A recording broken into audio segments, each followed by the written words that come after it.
Alors, dames et messieurs, recevez mes salutations. Je suis Marquez Pombo, la voix du mérite, a.k.a. le Taj Mahal. Alors, aujourd'hui, pour ce nouveau numéro, dames et messieurs, nous recevons sur notre magnifique plateau de la voix du canapé, Monsieur Bigro. Bonjour. Ngwe Mbolo la famille, Mbolo la grande team de la voix du canapé, Bigro aka Romantica, le boss du Charlie Gang, le slogan c'est 3 doigts au ciel. Marquez, bonjour. Merci, monsieur Romantica, le Bigro. Alors, je ne suis pas seul également, je suis toujours accompagné de mon chroniqueur préféré, monsieur Daddy Paul. Bonjour. Bonjour. Ok, bien, alors, dames et messieurs, pour ce numéro de la voix du canapé, notons bel et bien que cette émission est là pour redorer le blason au niveau de l'événementiel, en matière culturelle, en matière, je veux dire, entrepreneuriale. Et pour aujourd'hui, on va détendre l'atmosphère avec Bigro. Monsieur Bigro, bienvenue sur la voix du canapé encore une fois. C'est toujours un plaisir d'être parmi vous et je suis très heureux d'être à la maison. Ok, bien. Alors, notons bien que La Voix du Canapé est une émission produite, emmenée des mains de maître par Pro Communication. Alors, monsieur Bigro, on va directement partir sur les présentations. Présentez-vous à ceux-là qui vous regardent. Je suis Bigro, aka Romantica, le boss du Charlie Gang. Le slogan c'est 3 doigts au ciel. Ambassadeur par excellence du retour aux sources, le distributeur automatique de l'ibogaïne. J'ai dit maman, tu manges quoi? Auteur, compositeur, acteur culturel, entrepreneur, voilà. Juriste de formation, fils du pays, enfant de Port-Gentil, né en Dougou, et tout ce qui va avec. Oh. Voilà. Ok, très belle présentation. Vraiment, Ouais. Là, on est allé vraiment de fond en comble. Alors, monsieur Romantica, Yeah. sans tarder, parlez-nous de vos débuts dans la musique. Bon, les débuts dans la musique, j'ai envie de dire que tous ceux qui sont dans cette salle-là, donc à ceux qui nous regardent, que tous ceux qui sont dans cette salle-là, la vérité, c'est que c'est à vous que je dois dire, c'est à vous qui me regardez, parce que tous ceux qui sont dans cette salle avec moi, ils savent, notamment Marquez Pombo était dans mes débuts. Exact. C'est vrai qu'il est très jeune déjà, mais il était là. Donc les débuts, c'est ici à Port-Gentil, Daddy Paul aussi. Je crois que voilà, toute la team était déjà là depuis le départ. Les débuts, c'est ici à Port-Gentil, avec aux côtés de ma main Franck Labasse, paix à son âme, à la cité Itonda. Voilà, donc depuis ma prime enfance déjà, j'étais très très très amoureux des sonorités, parce que je savais déjà taper le tam-tam et autres. Voilà, je précise toujours que je suis né au bled. Donc l'amour des sonorités est parti du village. Et puis après, j'apprenais ici à Port-Gentil. Donc c'est là où j'ai beaucoup kiffé le hip-hop américain. Et des deux mélangent donc mon côté traditionnel qui émane de mes origines et le côté américain qui m'influençait beaucoup. Je créais ce que j'ai appelé le Tradi Gang Flow. Et au début, c'était un peu difficile comme tous les débuts. Mais Franck Labasse a eu confiance à Big Bro et aujourd'hui on a la star qui est là. Wow. Alors, on va poser la question de savoir quelles ont été tes premières influences musicales. Bon, les ricains, hein? Ouais, ricains. Moi, je suis un guicheur de l'Atlanta. C'est comme ça que j'avais pour coutume de le dire. Tu connais le truc. Voilà, c'est les ricains, c'est Tupac, c'est DMX. Voilà, bon, en fait, il faut préciser par continent, en fait. Voilà, on ira par continent. Donc, d'abord les Américains. Maintenant, ici, au niveau du pays, c'est Pierre Claver Akenenge, Mauvaise Haleine, Annie Fleur Bacheleli, Franck Baponga, toutes nos stars de l'époque là, qui m'ont. Que des légendes. Que les légendes, voilà. La puissance reconnaît la puissance. Exact. Donc du coup, c'est tout cela qui m'ont plus ou moins stimulé. Et puis depuis la prime enfance, je disais, tiens, je dois faire comme ces mecs-là. Mais surtout dans la voix, en termes de thème vocal, DMX, paix à son âme. Ouais. Yeah. Ouais. Mhm. Direct, on remarque le Ouais. timbre qui lui donne Ouais, un ton ouais. vraiment particulier. Ouais. Parce qu'en fait, quand je l'écoutais, il me donnait un peu plus confiance. Je me rappelle dans les débuts, j'étais un peu unique avec ma voix là. Et les autres rappellent, mais moi je viens là-bas, je sens que, en fait, la différence m'effrayait un peu. Après, je me disais, mais tiens, je suis trop différent. Et quand j'ai écouté DMX, Ja Rule aussi, je me dis, mais les gars là, franchement, ils ont des magnifiques voix. Et putain, ils sont énormes comme la mienne. Donc ça veut dire que je peux faire carrière, ça va. Ok, d'accord. Alors, peux-tu nous raconter ton parcours en tant qu'auteur-compositeur et comment tu as évolué jusqu'ici pour devenir l'artiste que tu es aujourd'hui? Bon, mon parcours, on va dire quoi? Ça part d'ici d'abord. Hein. On est dans les débuts des années 2000, notamment 2004. 2004, je commence à faire un peu des petits sons comme tout le monde. Je me rappelle à l'époque, le son au studio, c'était à 50 000, mon cher. Mais quand tu as 50 000, tu ne pouvais pas être mal avec les 50 000 au studio parce que tu penses à beaucoup de choses. Ici, il faut acheter une godasse, il faut faire ceci, là. Donc, qu'est-ce que j'avais fait? J'avais pris une tirelire, donc le coffre là, et je mettais les pièces à l'intérieur. Jusqu'à ce que ça arrive à 50 000, je suis allé à l'époque à Sainte-Barbe chez Willy Mbumba. Je posais un son qui n'a pas connu de succès. Et après, donc là, on est en 2004. 2 ans plus tard, 2 ou 3 ans plus tard, Mistral Classique lance la compilation. Dans la compilation, on trouvait Arsenal Hip Hop, toute la crème de la musique port-gentiaise. Et on va dire quoi, pour participer à cette compilation à l'époque, il fallait être au minimum à 2. Donc, raison pour laquelle on avait assisté à des mélanges comme on pouvait trouver, par exemple, Daddy Paul. Si vous formez une équipe tous les deux, mais vous n'allez pas chanter ensemble dans la compilation, lui il va chanter avec moi, toi tu iras chanter avec Erwan, et ainsi de suite. C'était comme ça. Ce qui fait que je crois qu'il y a un morceau de Guédon et... Oh, j'oublie son nom, cet artiste-là qui était signé aussi Mistral Classique, là, il faisait un peu... qui avait chanté Contraste. Il avait un nom là. Ouais, voilà. C'est quand même un peu chaud. Ouais, c'est quand même un peu chaud. 2006, voilà. chaud, hein? Ouais, c'est chaud. On parle quand même de 20 ans, 21 ans. Donc, du coup, Mistral Classique avait organisé la compilation, a appelé tous les artistes. Et moi, je suis arrivé, je participais. Ce qui m'a valu aussi beaucoup de clash à l'époque, quand vous avez vu ce qui m'attaquait là. La vérité, c'est que c'est parti de cette compilation-là. Parce qu'il y avait 24 groupes. Donc, il y avait 24 chansons. Et moi, j'étais arrivé même presque le dernier. Et dès que je suis arrivé, Mistral Classique avait dit non, il a trouvé sa star, il a abandonné le projet. Donc, ce qui veut dire que pour les autres rappeurs qui avaient participé à cette compilation, moi, j'étais à la source du fait de savoir qu'on ne les avait pas pris. D'où les nickages que j'avais eu au début, quand on ne va pas citer des noms, quand j'ai débuté avec les clashs et tout le reste. Donc, voilà, Mistral Classique. Et après... là déjà aussi c'est un appel aussi à nos autorités, notamment même au sommet de l'État et dans toutes les provinces. Il faut qu'on relance des compétitions comme les Balafon Music Awards parce que ce genre de compétition permet à l'artiste de croire. Vous voyez, donc moi j'étais ici, jeune petit de Sindara, notre Sindara natal, Marquez, tu connais? Exact. Voilà, donc jeune petit de Sindara, je me rends compte qu'en une fraction de seconde, je me retrouve à la Cité de la Démocratie avec la crème de la musique gabonaise. Jusqu'à voir le frère de Michael Jackson, Jermaine Jackson, en 2007. Donc du coup, je me retrouve en une fraction de seconde entouré de la crème complètement de la musique gabonaise. C'est là où ça me donne envie de croire. Donc quand je reviens de Balafon, et là vraiment la hype autour de moi au niveau provincial était intense, fort. Bon, allez, on est en 2007. 2 ans plus tard, je gagne le baccalauréat, je vais du côté de Port-Gentil, et plutôt du côté de Libreville. Là-bas, je bataille aussi, donc je reprends le cycle au début. Ça veut dire quand j'arrivais à Elbert pour le genre 2010-2011 là. Genre les gars, vraiment c'était vraiment... Mais ils me prenaient, on dirait un gars qui vient même du Tchad ou bien je sais pas quoi. En temps sur le même pays, c'était dingue, je t'assure. Donc du coup, je disais même à l'étranger, les gars, vous savez, moi... Vous me regardez là, vous me négligez. Hein. Mais moi, où je viens, je suis le boss là-bas. Hein. Ah ouais, moi, je suis un patron là où je viens. Ainsi de suite. Donc, les gars ne me maîtrisaient pas. Donc, j'ai bataillé. Tac. J'ai sorti quelques singles. Jusqu'à, on arrive en 2014, où je balance le très célèbre Chassé Longembe. Voilà, qui m'a valu une reconnaissance nationale et un premier voyage au Cameroun, donc à l'international. Voilà, donc Chassé Longembe en 2014. 2 ans plus tard, je sors mon premier album Ngoudou Ami, d'où j'inclus même le titre Chassé Longembe. C'est là où on retrouve Boya Change, on retrouve Kandinindi, on retrouve L'Étoile de la Famille, Bam Daliboga, un peu tous les gros classiques de Big Ro. Voilà, donc là je suis signé à l'époque Insight, maison de production du grand Arnaud Nganji, que je salue au passage. Ensuite, 2017, normalement, je devais renouveler mon contrat. Je ne l'ai pas renouvelé parce que j'avais estimé que, bon, vous savez, ma philosophie artistique n'est pas facilement comprise par tout le monde. Et surtout au niveau de la production, qui tentait un peu à vouloir me dénaturer ou encore me faire changer.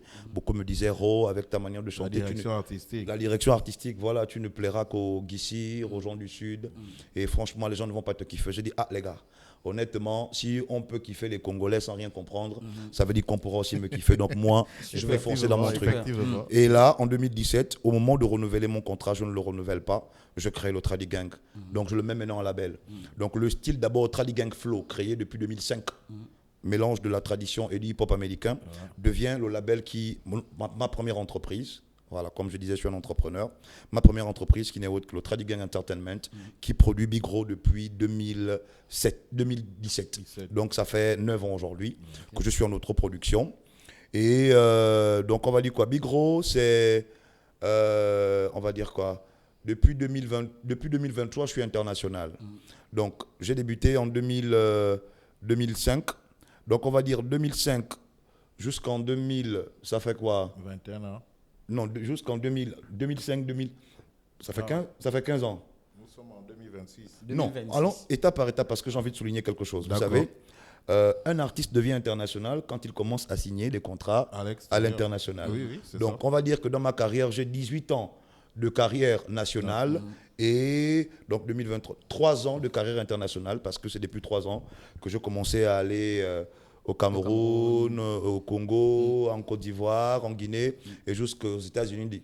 Aux États-Unis, En fait, donc à Houston. c'est un peu comme un footballeur. Voilà. Il joue en club. Et puis il n'a après- pas encore été appelé à l'équipe nationale. en National, sélection, voilà. il n'est pas encore international. Effectivement. Voilà, tu es international quand tu commences à signer des contrats de portée internationale. C'est comme ça que ça fonctionne. D'accord. Donc voilà, donc on va dire c'est 18 ans de carrière nationale et 3 ans de carrière internationale. Et voilà, depuis là, je suis là. Et maintenant, on est parti de Chasselongembe, on est arrivé à Liboga, on est arrivé à beaucoup de choses. Moi, même, c'est dingue. Et il y a beaucoup de choses qui arrivent, donc c'est ça. C'est un Ok. peu ça mon parcours. Ok, voilà. Merci encore pour cette manière de découper les choses afin que ceux-là qui nous regardent Ouais. comprennent entièrement qui est Bigro et qui est l'artiste qu'il est devenu aujourd'hui. Ouais. Alors, quelques mots sont sortis un peu de vos propos tout à l'heure. On dirait, on aurait entendu clash. Alors, comment avez-vous vécu ce clash? Je vais parler en citant Oui. les noms. Charismatique. Avec Nesco Perso. Avec Nesco P, ouais, Charismatique, ouais. Voilà. Et Donc, vous comment savez- avez-vous vécu ça du moment où nous aussi on était à ces moments-là? Ouais. C'est vrai qu'on était dans des lycées contraires, Oui. mais on Vous avez avait assisté. justement. Ouais, Donc vous étiez ouais. non seulement côté footballistique, Oui. on retrouvait Romantica, Oui. côté artiste, rappeur et tout ça, on retrouvait Romantica, Ouais, la ouais. coopérative et tout le reste, on retrouvait retrouvait, Romantica. Donc j'étais il était un partout. peu partout. Alors comment vous Jusqu'à avez vécu le l'animation, on retrouvait clash? encore On Big retrouvait, Gros toujours. exactement. Donc comment Bon, vous avez vécu ça? vive le clash là, on va dire quoi. Bon, déjà, moi je suis un artiste à thème. Donc ça veut dire que moi je fais pas les clashs, je fais pas les freestyles. Mais à l'époque là, c'était l'euphorie, on démarre et autres là. Et je sens qu'il y a l'autre en face qui ne fait que m'insulter, il faut bien que je réponde. Le mot qui avait énervé tout le monde, c'est quand j'avais dit dans On se comporte, je suis le king de la street. Normalement, c'est l'expression qui gaze tout le monde. Et comme je disais, normalement, c'est ce qui s'est passé. Je crois que même mes contemporains de l'époque qui vont regarder cette émission, ils sauront que je dis la vérité. Il y avait près de 24 groupes, parce que groupe de deux. mais à Et je l'époque, vous assure, c'était chaud. Dadi Marquez, personne n'avait voulu chanter avec moi. J'étais même allé chez Nesco. Parce que Franck Labasse était strict. Ne pouvait participer à la compile que ceux qui sont au minimum à 2. Donc moi, j'étais même allé voir Nesco. J'ai dit, oh, puis on dit quoi? Tu sais, moi, personne ne veut chanter avec moi. En fait, parce que tu vois, les gars ne me voyaient pas dans les freestyles. Les gars ne me voyaient pas dans les clashs. Je ne faisais pas les radios. À l'époque, je suis animateur. Mais en temps, moi, je chante chez moi, tranquillement. Quand je suis allé voir les gars, même les Steel Wax, tous. Parce qu'il fallait au moins être à 2. Tu vois? Je lui ai demandé, les gars, pardon, prenez, tu peux même rien que le refrain, moi-même je vais prendre les couplets parce que j'ai vraiment envie de participer à cette compilation, etc., vraiment. Donc bref, pour le coup de la compilation, et c'est de là que tous ces bifs-là naissent, quand je dis je suis le king de la street. Et vous savez que le rap normalement, dans l'âme même, dans l'essence, le rap, dans son fond, c'est un art de guerrier, quoi. Exact. Tu vas venir dire devant les rappeurs que tu es le meilleur. Tu as cherché les problèmes. C'est que tout le monde, ils vont te lyncher. Tu vois un peu. Donc moi, je l'ai vécu en ce temps-là, hein, parce qu'aujourd'hui, je suis un esprit éclairé. Aujourd'hui, je vends des valeurs. C'était la fougue de la jeunesse. Donc je dirais que c'était une bonne expérience qui avait plus ou moins stimulé mon côté compétiteur. Parce que moi, j'aime la compétition. Okay. J'avais dit, je dois être le meilleur pour gentil et je l'ai été. Et j'avais dit, quand j'arrive à Elbev, lorsque je sors mon album, tout le monde me connaît. Je l'ai fait. J'ai dit en 2017, dans mon album Godouami, j'ai dit de Ndougou au State. J'ai réalisé ça, je suis allé aux États-Unis pour la musique. Ouais. Voilà. À chaque fois que je fais quelque chose, quand je dis quelque chose, je le fais. C'est d'ailleurs le conseil que je donne dans l'étoile de la famille. Donne-toi à fond dans tout ce que tu fais. Sois le numéro 1 dans tout ce que tu sais. Quand moi je sais quelque chose, je dois être le numéro 1. Normal. C'est tout. Merci Bigro. Alors on va aller pour cette troisième question. Alors quel est ton processus créatif lorsque tu crées une chanson? Oh, Nzambe Kana Maranga, l'esprit m'a visité. C'est à 3 heures que ça vient. Tu as fini. On va dire quoi? Le processus de création, je crois que quand même beaucoup d'artistes peut-être travailler comme ça, ou bien travaillent comme ça, mais c'est vrai que chacun a son truc. Bon, moi, perso, par exemple, cette manie de faire, tu arrives au studio et puis on te présente des instruments, des beats, comme on dit, je ne fais pas ça.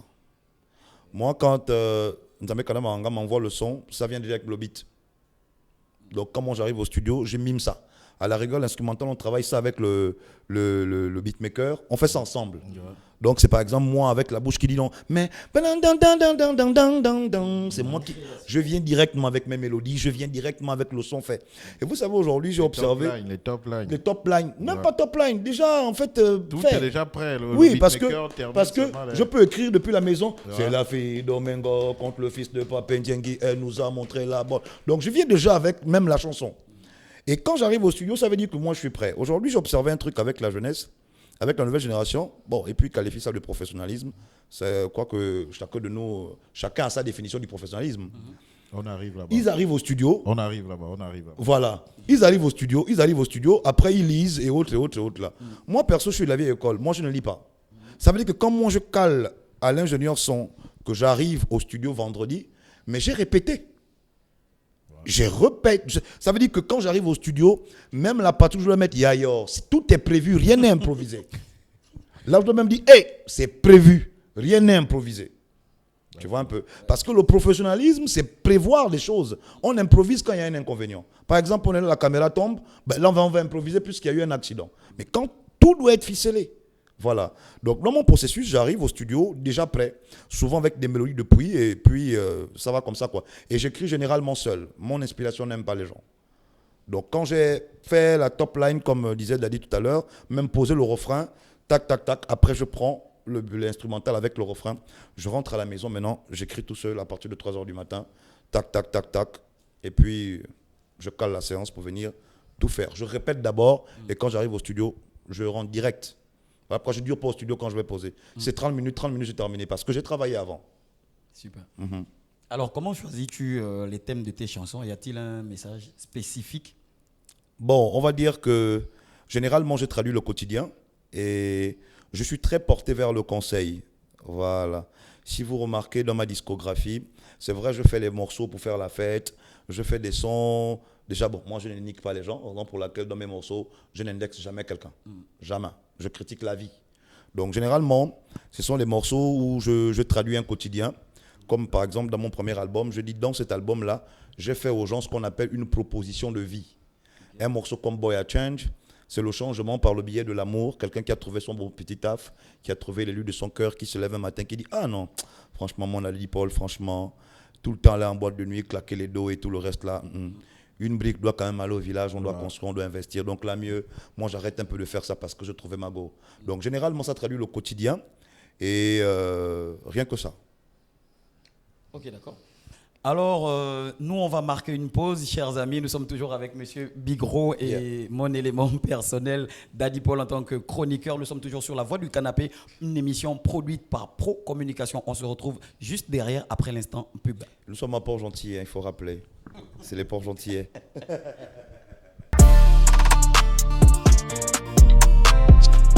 Voilà, dames et messieurs, de retour sur notre plateau. Nous sommes toujours sur notre magnifique émission La Voix du Canapé, le podcast produit entièrement et magnifiquement par Pro Communication. Nous sommes toujours avec Monsieur Bigro et Monsieur Daddy Paul, mon chroniqueur de la gloire. Alors, de retour sur ce plateau, Monsieur Bigro, on va partir directement avec cette question qui, elle, aimerait savoir, ton style de musique est unique, d'accord? Mais comment décrirais-tu ta musique avec ceux-là qui t'écoutent au quartier? Ma musique avec ceux-là qui m'écoutent au quartier. Bah, je dirais que j'équilibre un peu dans le sens que je fais du spirituel et du charnel, s'il faut parler ainsi. Donc des morceaux qui touchent directement l'âme et d'autres qui vont dans le sens festif. Donc pour ceux qui m'écoutent au quartier, je dirais qu'il faut beaucoup écouter du Bigro pour pouvoir être équilibré. Parce qu'il y a un peu de tout à l'intérieur. On fait le show, on réfléchit aussi en même temps. Tu as par exemple un morceau comme Chassé Longembe, tendance, mais ça te fait réfléchir. Ça te dit que Joe, il faut que tu te lèves le matin, il faut travailler. Hein. Voilà, il n'y a pas du temps seulement qu'à passer du temps dans les maquis et tout le reste. Il faut bien que tu taffes. Donc c'est vraiment un équilibre. C'est une bonne musique, c'est une bonne rivière dans laquelle il faut aller s'abreuver. Je vous envoie. Ok, d'accord. Alors aujourd'hui, on aimerait savoir comment Bigro vit son succès. Bah, je veux dire que j'ai toujours été célèbre partout où je suis passé. Voilà, donc je vis mon succès de façon normale parce que je ne sais même pas comment on vit sans le succès. Je me rappelle à l'époque, lorsque j'étais en 6e, j'étais le plus jeune animateur de soirée de tous les lycées de Port-Gentil à l'époque. Si. Voilà. Donc, j'étais le plus célèbre du lycée Banzanza. Et pourtant, je passais par la télévision. Mes contemporains auront l'occasion de soutenir cela. Voilà. Je me rappelle même, il y a un à Gamba, lorsque je suis allé avec maman Annie-Flore le 31 dernier. Et on a rencontré un de mes anciens condisciples de classe à l'aéroport de Gamba qui disait « Ro, quand il faisait la poésie, la classe est pleine, le bord aussi de la classe là est pleine parce que ceux de la classe disent aux autres là que oh, lui, il récite demain. » Et tout le monde était là pour venir me regarder. Donc j'ai envie de dire que la célébrité a toujours été quelque chose, a toujours été avec moi en fait. Voilà. Je la vis de façon naturelle, raison pour laquelle je n'ai pas de complexe, raison pour laquelle je n'ai pas la grosse tête comme on dit. À part ceux qui le disent, c'est peut-être ceux qui ne me côtoient pas. Mais quand on côtoie Big Gros, moi je viens du village. Et le village c'est la modestie, c'est la simplicité, c'est la vie en famille quoi. Okay. Voilà. Alors, pour Big Gros, parce que le public a son opinion, mais l'artiste lui-même aussi a le sien. Donc, pour Big Gros, quelle a été sa chanson préférée, sinon la plus percutante? La plus percutante de mes chansons Bah, franchement, ce n'est pas aisé pour moi parce que franchement, toutes mes chansons sont percutantes. Hein. Exact. Bah voilà. Mais bon, là, de prime abord, je prendrais l'Étoile de la famille quand même. Parce que c'est un morceau qui parle individuellement et personnellement aux gens. Souvent, je dis, quand tu as écouté l'Étoile de la famille et que cette chanson ne t'a pas parlé, c'est que c'est toi qui as un problème. Petite anecdote, en 2018, un jeune petit de Mouila m'a dédicacé son baccalauréat. Il m'avait expliqué dans sa publication, parce que c'était sur Facebook, il m'avait dit « Grand, merci d'exister, merci pour cette chanson, je te dédicace mon baccalauréat » parce qu'il était à quelques kilomètres de Mouila Centre. Et sa maman était gravement malade pendant l'examen, en 2018. Pendant l'examen, sa maman était gravement malade. Du coup, il a écrit dans son post, à chaque fois qu'il quittait de la maison pour le centre d'examen, au milieu là, pour ne pas avoir le stress, parce que pour ne pas avoir le stress ou encore le chagrin de l'état de sa maman, il me disait, il écoutait l'Étoile de la famille. Parce que lorsqu'il allait même au centre d'examen, il n'était même pas sûr de retrouver sa maman en forme, tellement elle était malade. Mais maintenant, c'est ce qui lui permettait de faire le pont. Parce qu'un examen comme le baccalauréat, l'intelligence seule ne suffit pas, il faut aussi une bonne concentration. Donc, pour garder sa concentration, au milieu, là, il écoutait l'Étoile de la famille. Donc, je prendrai l'Étoile de la famille. Ok, d'accord, merci. Alors, dames et messieurs, notons bien que cette émission est bien sur nos différentes pages Facebook. Le podcast également, vous pourrez le retrouver tous les mercredis et vendredis à partir de 18h sur nos pages Facebook, TikTok, YouTube. Marquez, alors cette fois-ci, nous allons passer avec la rubrique. Oui. Gentil. Ok, voilà. Merci encore pour la précision. Voilà, c'est Pog, la belle, la ville du sable, la cité pétrolifère, comme on l'appelle souvent habituellement. La plus belle ville du Gabon, c'est Port-Gentil, mesdames et messieurs. Alors, l'objectif premier est de mettre Port-Gentil, de hisser Port-Gentil plus haut que toutes les villes du Gabon. Pourquoi pas? C'est le Gabon qui gagne, mais c'est Port-Gentil d'abord. Alors, la famille, je disais en quelques mots, nous allons aller chercher la rubrique spéciale de Daddy Paul sans organes. Je vous passe la parole, monsieur Daddy. Yo. Big Gros. Yeah. Bonjour. Bah, rien que ta rubrique me dit que j'aurais des problèmes, on dirait. Non. En tout cas. Bien installé, ça va? Non, ça va, super bien. Ok, d'accord. Bon, selon toi, quels sont les défis de l'ancienne génération par rapport à la nouvelle génération aujourd'hui? Les défis de l'ancienne génération par rapport à la nouvelle génération. Bon, d'abord, il y a déjà le côté Internet. Ouais. Voilà, parce qu'aujourd'hui, on trouve encore des artistes de l'ancienne génération qui n'ont même pas une page Facebook, pendant qu'aujourd'hui, on n'est plus dans les CD, on est maintenant sur le numérique. Tout se passe là-bas. Donc, comme défi déjà de s'arrimer avec les nouvelles technologies, donc les moyens de distribution, ce qui permet de nous mettre en valeur. Il y a ça. Et il y a le fait d'éviter de laisser trop de vide entre les productions. Parce que la nouvelle génération, elle est très productive. Je vais citer par exemple l'Oiseau Rare, il est très productif. Alors lorsqu'on veut être à la page devant un artiste comme lui, il faut produire. Mais on ne va pas produire un son, après tu produis un autre, après 8 mois, bien 1 an. Là, on va dire quoi? Actuellement, ce format-là n'est plus d'actualité. Ce n'est plus bon. Donc, il faut vraiment produire. Donc, que l'ancienne génération s'arrime d'abord sur Internet, donc les moyens de distribution, qu'ils apprennent à faire les directs, un peu de tout ça. Et produisent assez. Mais maintenant aussi, dans la production, il faut faire attention. Nous avons nos fans. Parce que moi également, on peut dire que je suis un peu à cheval entre l'ancienne et la nouvelle génération. Voilà. Nous, on a nos fans qu'ils ne se perdent pas aussi dans leurs fans en voulant plaire à tout le monde. Parce que chaque artiste a sa fanbase. Moi, par exemple, quand j'essaie de faire un quota en âge, mes fans vont de 20 ans en montant. Lorsque je croise même un petit de 14 ans qui aime Big Gros, je dis, toi, tu as un esprit éclairé. Sinon, moi, dans ma tête, ce n'est pas à lui que je pense. Je pense au moins à celui qui commence à réfléchir, qui commence à comprendre la vie. Voilà. Au départ, je pense d'abord à cela.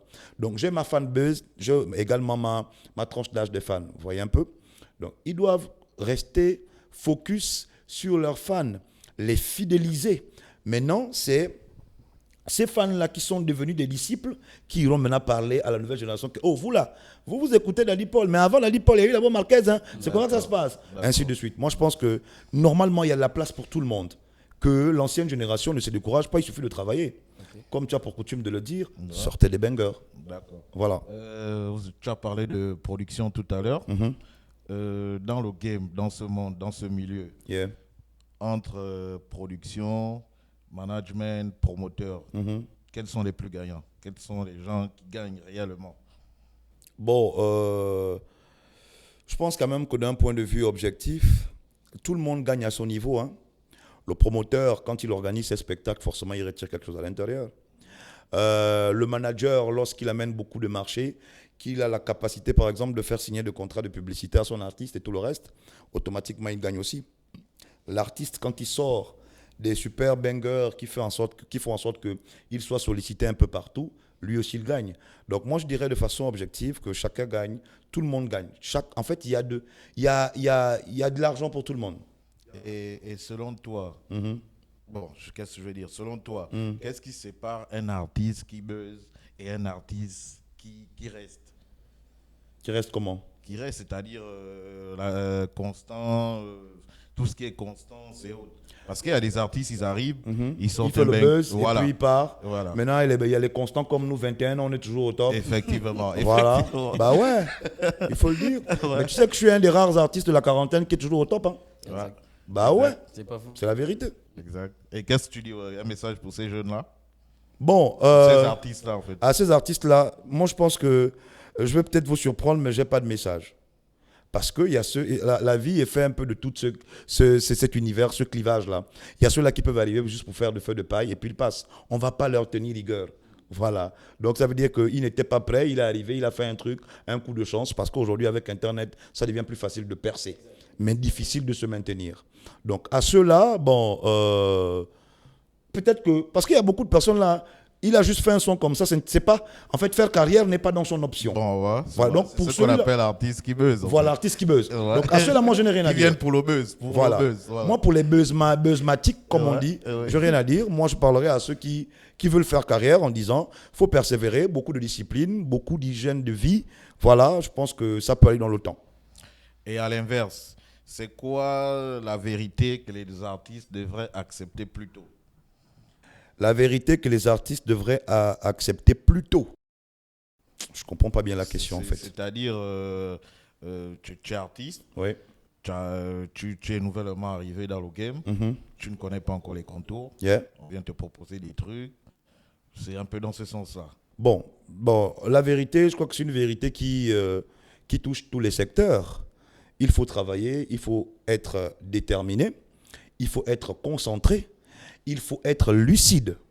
La lucidité permet de pouvoir jauger avec dans quel contrat on s'engage ou dans quel contrat on ne s'engage pas, dans quelle opportunité on peut prendre ou quelle opportunité on peut aussi laisser passer. Parce qu'il y a des opportunités qui ne sont pas bénéfiques.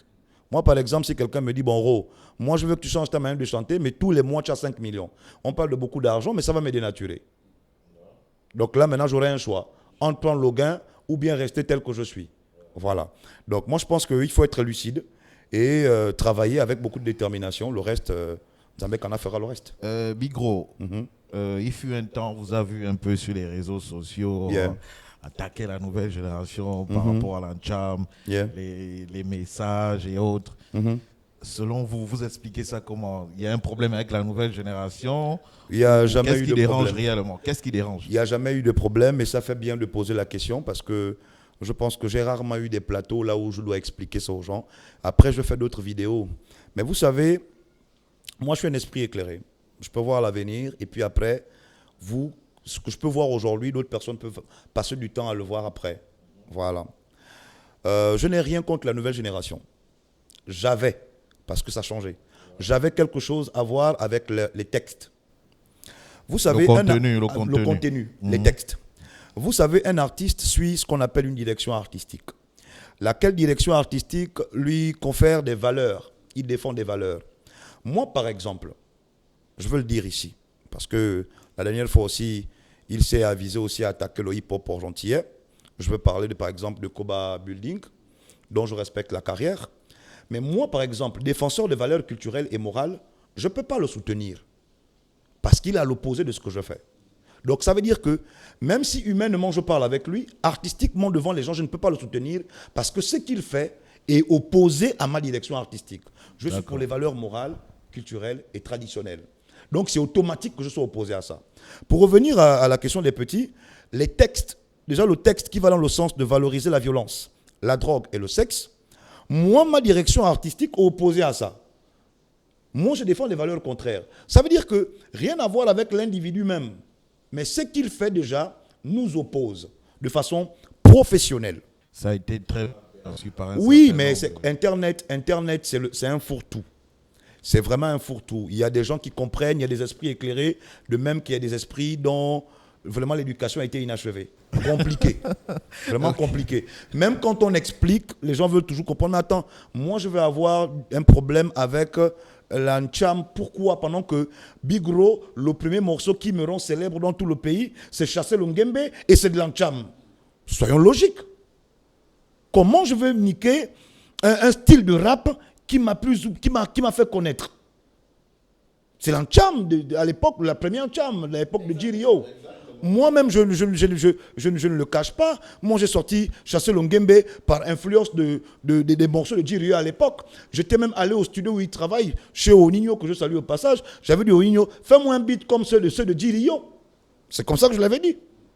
Vous voyez un peu? Donc, je ne peux pas niquer un style de rap que moi-même je pratique. Ça n'a pas de sens. Moi, je m'étais attaqué au texte. Mais comme je viens à peine de dire que l'avenir nous rattrape, regardez, lorsque j'ai mené cette petite guéguerre, les jeunes ont compris. Aujourd'hui, les textes de l'Ancham ne sont plus violents. Il n'y a plus trop de tchouk, de Touma et de tout le reste. Aujourd'hui, maintenant, c'est on n'a pas pris ton nomba et tu wanda. Et on te dit qu'on va t'appeler. Tu vois, ça, là, on chante ça avec nos enfants tranquille. Ouais, est-ce que c'est bien comme ça? Si. Et l'oiseau aussi avec les Nyamatos et tout le reste, tout a changé. Donc, il a fallu cette petite guéguerre-là pour que on puisse arriver à ce niveau-là. Et c'est le pays qui gagne. Parce que, honnêtement, c'est la musique la plus populaire depuis au moins 5 ans déjà. Mais donc pour le Gabonais, pour l'étranger, pour celui qui nous regarde de l'extérieur, quand il écoutait nos textes, il pouvait se dire qu'honnêtement, donc, le niveau même d'instruction au Gabon, il est bad. Dans la mesure où tous les artistes tournent autour de tchouk, de rue et de tout le reste. À croire que nous sommes tous sortis de prison. Ben non. C'est pas la faux, la musique vend un pays. Parce que la musique constitue la culture d'un pays. Et la culture, c'est un ensemble de tout. La manière de s'habiller, de parler, de se vêtir, de tout le reste. C'est nos habitudes que l'on met en lumière là. Ça veut dire que pour celui qui vient de l'extérieur, si nous tous nous sommes à base de tchouk-tchouk, il peut s'imaginer que ces gars-là, normalement, ils passent tout le temps qu'avec les couteaux. En temps, on va évoluer. C'est pas tout le monde qui pense comme ça. Alors voilà. Big Ro, yeah. Tu as déjà songé arrêter ta carrière un jour? Jamais. Vous savez que la musique, c'est pas comme le sport là où à 30 ans tu es vieux. Nous, on est là, mon cher. Même 67 ans, je crois que Kofi Olomide, il a bientôt 70 ans, il est là. Toujours au top. Jamais, mon gars. Jamais. Ok, Big Ro. J'ai lu quelque part, je crois dans une interview, je ne sais pas trop, où tu disais, tu te prenais pour le meilleur rappeur gabonais. Oui. Pourquoi? Parce que je fais du rap gabonais. Le rap gabonais, le vrai. Parce que moi, je me dis, le rap en général, ce n'est pas de chez nous. Ouais. Mais si après le mot rap, on associe le nom, on ajoute le nom d'un pays, ça veut dire que dans ce rap-là, il doit avoir les caractéristiques de ce pays-là. Moi, je fais du rap gabonais. Pur et simple, qu'on ne confond pas avec un Français ou un Tchadien ou je ne sais pas qui. C'est du rap gabonais que je fais. Raison pour laquelle je dis que je suis un vrai rappeur gabonais. Aïe. Et je suis le meilleur. Voilà. Moi, je rappe en gabonais et je fais du rap gabonais. Tout est clair. Beaucoup aujourd'hui sont dans des pratiques, je peux dire quoi, En fait, pour toi, est-ce qu'il faut vraiment faire un sacrifice pour percer? Le premier sacrifice, c'est la discipline. Hein. La discipline, c'est un sacrifice. Là, il faut les répéter ça. Bah ouais, le premier sacrifice de tout le monde, c'est la discipline. La discipline, c'est un sacrifice. Quand tu penses que, par exemple, moi, dans mon hygiène de vie, je ne fréquente pas les bars. Mais mon gars, c'est pas tous les jours que quand il y a le son, on maquille, je n'ai pas envie d'aller m'asseoir là-bas. Mais le fait de me priver là, c'est un sacrifice. J'ai bien envie aussi d'aller m'asseoir là-bas et puis écouter, on n'a pas pris ton nomba et tu es Wanda. J'ai bien envie d'aller aussi là-bas. Mais du coup, je m'interdis de le faire parce que ma discipline professionnelle m'interdit de faire ça. Bon, maintenant, après, chacun le reste des obédiences, là, entrer dans les trucs qu'on connaît là. Mon gars, chacun sa route. Moi, par exemple, je suis un villageois. Un mot pour les jeunes qui te suivent ou qui veulent devenir, qui veulent avoir une longévité comme Big Gros. Yeah. Je pense que ça fait 21 ans aujourd'hui. 21 ans, oui. Voilà, un mot pour eux. Qu'est-ce que tu les conseilles? La discipline, honnêtement. En plus du talent. Le talent seul ne suffit pas. La discipline. Et le travail. Discipline. Léo Messi et Cristiano Ronaldo, il n'y a qu'à voir cela. Voilà. C'est des gars disciplinés. On te dit Cristiano, quand il arrive le matin, c'est le premier à arriver, le dernier à ressortir. Pareil même pour le basket avec LeBron James et Steph Curry. C'est la discipline, honnêtement. Le talent seul ne suffit pas. Vous êtes talentueux parce que la nouvelle génération, c'est des talentueux. Il y a du talent. Mais maintenant, même ce talent-là a besoin d'être encadré par une bonne dose de discipline pour pouvoir durer dans le temps. Big Gros, merci d'avoir accepté l'invitation. Waouh, c'est moi qui vous remercie, les gars. Merci d'avoir parlé vrai. Ouais. Ok, vous étiez sur la voie du canapé avec Daddy Paul. Ok, c'était pour dire, dames et messieurs, que c'était la rubrique Sans organes avec Mister Daddy Paul. Alors aujourd'hui, Big Gros, je vais revenir avec une question avant que de terminer, bien sûr, parce que le temps nous a un peu imparti. Ouais. Alors, la musique fait partie intégrante de votre vie, mais en dehors de la scène, quels sont les autres centres d'intérêt ou les autres passions? Je suis un entrepreneur.